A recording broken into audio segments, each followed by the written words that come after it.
Bonjour à tous et bienvenue pour ce nouveau point lecture. Bonjour à tous et bienvenue pour cette nouvelle vidéo. J'espère que vous allez bien, que vous restez tranquillement chez vous si vous en avez la possibilité. Donc je vais vous présenter trois de mes dernières lectures. Donc je commence sans plus attendre par Les espionnes du Salève, tome 1, L'envers du décor par Marc Zellweger, paru aux éditions Au Trouble.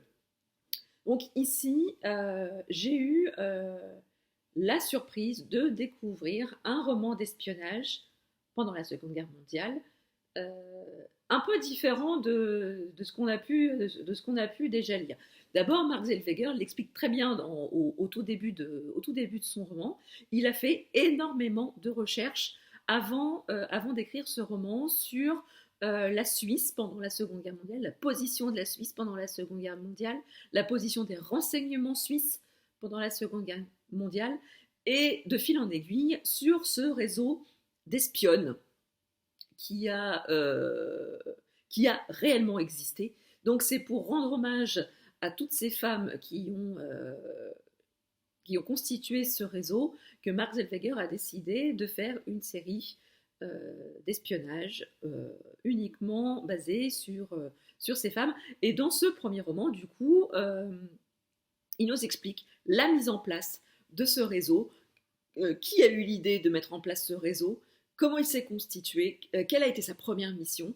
Et donc, du coup, on rencontre des personnages des services secrets britanniques, des personnages des services secrets français, des personnages appartenant à la résistance, à tous ces anonymes qui ont prêté main forte aux réfugiés, aux juifs, qui ont prêté main forte à la résistance, mettant en péril leur propre sécurité, tous ces héros qui ont jalonné la période dite d'occupation française. Et donc du coup, on rencontre la pionnière, celle qui a été la chef, dont il est question dans ce roman, la chef de ce réseau d'espions, comment elle a choisi toutes les femmes qui, euh, qui ont constitué ce réseau d'espionnes et leur première mission ou enquête, si on peut dire. Et voilà, voilà, j'ai rencontré des personnages très forts, les personnages qui constituent ce réseau sont vraiment très forts, ils ont vécu des choses pas faciles, très très dures dans toute leur vie, et elles ont décidé de ne pas se laisser abattre, de ne pas se laisser aller à l'adversité, et donc du coup, elles ont décidé de faire front à l'invasion nazie, à la barbarie, et elles se sont battues pour la liberté des femmes, mais également la liberté de tous, la liberté de tout à chacun. Et moi, je voudrais adresser un grand coup de chapeau à Mark Zellweger parce que son roman, il est extrêmement bien documenté, il est historiquement bien documenté. On a réellement l'impression de se balader dans le Genève ou dans la France de 1940, toutes, euh, toutes les problématiques liées à la restriction alimentaire, où les gens voilà, faisaient comme ils pouvaient avec le peu qu'ils avaient. Alors, à comparer la situation qu'on vit actuellement, où les magasins alimentaires sont pillés euh, pour faire des stocks, alors que, je le rappelle, les commerces sont ouverts, les routiers continuent leur livraison, donc il n'y a pas de raison de paniquer. Et c'est uniquement pendant la Seconde Guerre mondiale, la dernière fois, où on a été en pénurie alimentaire. Donc, quand même, garder un petit peu de raison. Bref, ceci étant dit, me faire jeter des cailloux, mais peu importe, je m'en fous. Voilà, donc dans ce roman, qui est intitulé L'envers du décor, pourquoi? Parce que la mise en place de ce réseau intervient un peu, pas dès le début du roman, on a toute une période de mise en place de ce réseau, on nous explique tout le contexte euh, qui, qui prévaut avant la constitution de ce réseau et comment elles sont aidées par les services secrets des autres pays, les services secrets français, les services secrets britanniques, les services secrets canadiens, je crois aussi. Donc voilà, on a vraiment tout un panel de personnages très attachants. Euh, et on ne peut que souligner la barbarie nazie. On a quand même une scène avec la Gestapo, une scène de torture où, qui est pas. On aperçoit quand même un petit peu les méthodes qui étaient en jeu à cette époque. Et franchement, c'était une époque assez trouble. Mais en tout cas, voilà, c'est un très très bon premier roman. J'ai la suite, je crois que j'ai le tome 2 dans ma palle, là, dans ma palle numérique, dans ma liseuse. Donc je vais pas tarder, je vais pas tarder à lire parce que j'ai grandement envie de retrouver ces personnages. Donc si vous êtes vraiment intéressé par des romans historiques et des romans d'espionnage, franchement foncez parce que c'est vraiment un excellent roman, très très bien documenté et très richement documenté. Alors ensuite, on va changer complètement de, de registre avec Rendez-vous avec le danger, les détectives de Yorkshire, tome 5, de Julia Chapman, paru aux éditions La Bête Noire. Alors pour ceux qui me suivent depuis le début sur la chaîne, cette saga fait partie de mes sagas chouchous de 2019. Donc là, je me suis attelée au tome 5, où on retrouve Samson et Delilah, des fameux détectives de l'agence de recherche des Vallons. Voilà, ils sont vraiment pleinement associés tous les deux à la suite des événements qu'on a connus dans les tomes précédents. Et là, ils vont être appelés par le commissaire-priseur de Bonecliff, car il y a eu une mort suspecte pendant une des ventes aux enchères, et il va demander un petit peu à Samson et Delilah, sous couvert d'une enquête pseudo-hygiène et sécurité, parce que ça s'est passé dans un enclos à bestiaux, et alors que la victime était un homme qui s'occupait du bétail depuis de nombreuses années, il n'y avait jamais eu de problème, c'était quelqu'un de très professionnel, et du coup, ça semble bizarre à tout à chacun que cet homme ait trouvé la mort dans de telles circonstances. Donc du coup, Samson et Dalila commencent leur enquête au sein de cette fameuse vente aux enchères, et ils vont commencer à interroger un petit peu tout le monde.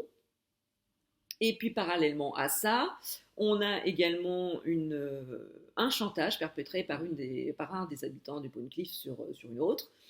Et vous avez toujours cette pauvre Delilah qui, bon gré mal gré, a toujours son agence de rencontre.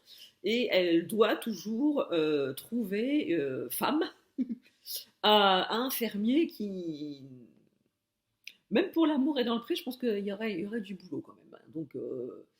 Donc cette pauvre Delilah fait office de Karine Le Marchand dans L'amour est dans le pré, ou surtout L'amour est à Bruncliff, n'est-ce pas? Et voilà, donc toutes ces trois histoires-là sont menées en parallèle. Donc dans cette histoire-là, j'ai trouvé quand même voilà, l'enquête basique, mais voilà, entre les deux personnages, étant donné qu'ils ont une relative trêve, du coup, il y a moins ces passages de chamaillerie où ils sont tout le temps en train de se bouffer le nez, comme on a eu dans les tomes précédents. Et j'ai trouvé ça un peu dommage parce que c'est quand même ce qui faisait un petit peu le piquant de cette série. Moi, je trouvais ça assez sympa. Et puis, on avait aussi le chien, hein, comment il s'appelle Calimero, comment puis oublier le nom de Calimero, Calimero qui est vraiment qui est vraiment un personnage phare de cette série, parce qu'il il lui arrive quand même de donner un petit peu une touche humoristique à des moments un peu lourds. Et j'ai trouvé que dans celui-ci, les moments un peu de tension étaient beaucoup moins présents que dans les autres tomes. Donc du coup, les scènes un peu plus rocambolesques avec Calimero sont moins présentes. J'ai trouvé peut-être un petit ton en dessous des précédents tomes. Alors cependant, hein, la toute fin nous annonce quand même d'autres rebondissements pour la prochaine enquête. Donc je l'ai hein, dans ma palle. Je vous en parlerai assez rapidement parce que j'ai vraiment hâte de retrouver tout ce qui a fait le piquant de cette saga. Ensuite, je vais vous parler du troisième roman que j'ai achevé cette semaine. Il s'agit de La dernière sorcière aux yeux d'or de Lily Davini, tome 1, Apprenti, paru aux éditions Inceptio. Alors, dans ce roman, on fait la connaissance d'Elena. Elena, elle a 18 ans, elle vit dans un petit village avec ses parents, elle les aide à faire fonctionner leur ferme. Et elle aime pas trop, elle aime pas trop aller au village, bien que ses parents l'encouragent vivement quand même à avoir un peu de relations sociales. Elle aime pas y aller parce que comme elle a des yeux dorés, ses iris sont dorés, et donc du coup ce qui lui fait l'impression d'être un phénomène de foire. Voilà, les villageois la regardent un peu avec méfiance parce qu'ils la prennent pour quelqu'un d'un peu maléfique. Et elle a beaucoup de mal à supporter le regard des habitants, et d'autant plus que plusieurs pain-bêches du village l'ont pris comme bouc émissaire, et à chaque fois qu'elle va au village, elles lui font subir toutes les crasses inimaginables. Voilà, Elena a eu un crush, comme on dit maintenant, pour le fils du gouverneur, qu'elle trouve très beau, très, très charmant. Il a toujours été très gentil avec elle. Il lui arrivait même de prendre sa défense quand elle était un peu embêtée par les pestes. Et le jour de son 18e anniversaire, son monde s'écroule. Là, ça a été la fois de trop. Elle va au village pour faire des achats pour ses parents. Et là, elle se trouve une fois de plus prise à partie par les pain-bêches. Et ça va aller trop loin cette fois-ci. Et les pouvoirs d'Elena vont se réveiller. Elle va balancer un éclair de lumière et la pain-bêche va voltiger en l'air.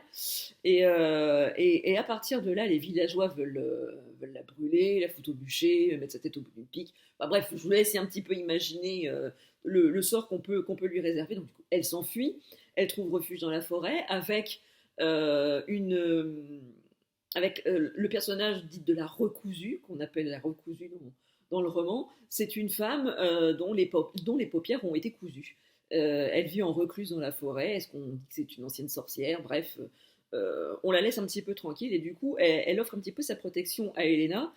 Et par la même occasion, elle va lui apprendre qu'elle n'appartient pas au monde des humains, mais elle appartient au monde d'Alatar, dont dont elle va être la sauveuse. Elle est la dernière héritière du clan des sorcières aux yeux d'or, qui étaient des sorcières très puissantes à leur époque, et qui ont toutes été décimées par un mage noir, qui les a toutes décimées et qui a pris leurs yeux, parce que les yeux des sorcières d'or, c'est l'essence même de leur pouvoir. Donc il les a dérobés à ces femmes, et donc du coup il a atteint une magie surpuissante, et il règne en maître absolu sur Alatar, et Elena représente le dernier espoir du peuple, afin de contrecarrer ce fameux mage noir. Alors Elena, elle tombe des nues, elle comprend pas ce qui lui arrive. Il y a une l'escorte de son père qui vient la chercher, parce que sa mère est morte pendant la guerre, et Elena est la fille du coup d'une sorcière aux yeux d'or et d'un roi assez puissant du monde d'Alatar. Et donc son père a envoyé une escorte pour aller la chercher. Donc du coup, ça fait beaucoup d'informations à intégrer pour elle, et elle réagit un petit peu bizarrement. Et alors là, elle a eu un comportement de petite fille gâtée, capricieuse et colérique à partir du moment où l'escorte est venue la chercher. Euh, J'avoue que j'ai eu un peu de mal avec son personnage à ce moment-là. Je l'ai trouvé, bon, ok, ça fait beaucoup à assimiler au bout d'un moment. Tu peux t'apitoyer sur ton sort, tu peux laisser éclater ta colère vis-à-vis du destin, mais bon, au bout d'un moment, tu t'enlèves les doigts du cul, ou pardon, des fesses, et tu y vas, quoi. Tu fais face à ton destin. Et puis alors, ce qui m'a fait lever les yeux au ciel surtout, c'est la romance. La romance là-dedans, mais oh là là, mais mon Dieu, quoi. Quand je lisais un petit peu les pensées d'Elena, oh là là, mon Dieu, je ne peux résister à son parfum viril, à son torse puissant. Non mais sérieux, quoi, on est en 2020. On est en 2020, quoi, faut arrêter avec les romances à l'eau de rose qu'on avait à la Barbara Cartland, quoi, sérieux. Et puis à chaque fois que les deux personnages se rencontraient, on sentait oh mais voilà, je suis tombée amoureux de toi, mais je peux pas t'aimer parce que t'es une princesse, parce que bah si, parce que ça. Oh mais bon, allez-y, quoi, consommer l'acte, et puis qu'on n'en parle plus au bout d'un moment, qu'on passe à autre chose. Donc voilà, la romance a beaucoup parasité l'intrigue, je trouve, dans ce premier roman. Donc j'espère sincèrement que dans la suite, ça ne parasitera beaucoup moins l'intrigue, parce que l'univers décrit par Lily Davini est très intéressant. Toute la légende autour de la sorcière autour des sorcières aux yeux d'or est très très intéressante. Donc, moi, franchement, l'univers m'a beaucoup plu. Alors le personnage de la recousue m'a beaucoup intéressé, bien que je la trouvais quand même un peu sympa quand même avec Elena. Je l'ai trouvée très, comment dire, ouais, très compatissante, mais bon, au bout d'un moment, quand on est la dernière survivante de son clan, au bout d'un moment, il faut quand même y aller. Hein, donc, j'ai trouvé très, très coulante avec elle. Donc, voilà. Donc, même si j'ai beaucoup apprécié l'univers, j'ai beaucoup apprécié certains personnages, mais alors la romance m'a gonflé. Sincèrement, la romance m'a gonflé. C'est le seul bémol que j'ai à dire sur ce roman, c'est la romance qui m'a gonflé. Alors, pour information, le tome 2 sort le 13 novembre. J'espère que avec les circonstances que l'on connaît, la date de sortie ne va pas être repoussée. J'espère que ça va sortir quand même malgré tout. Et donc voilà, c'est vraiment un univers que j'ai bien aimé, mais voilà, j'espère que la romance ne parasitera pas l'intrigue de ce roman, parce que quand même, à la fin de celui-ci, on nous laisse quand même présager un tome 2 assez punchy, hein, quand même, parce qu'ils ne vont pas rester les deux pieds dans le même sabot, quand même, les personnages, il va leur arriver encore de nombreuses aventures, et j'ai vraiment hâte de me replonger dans ce récit. Donc voilà, cette vidéo est à présent terminée. J'espère qu'elle vous a plu. N'hésitez pas à me dire en commentaire si vous avez lu certains de ces romans. Je serais ravie d'échanger avec vous et de pouvoir discuter sur nos lectures.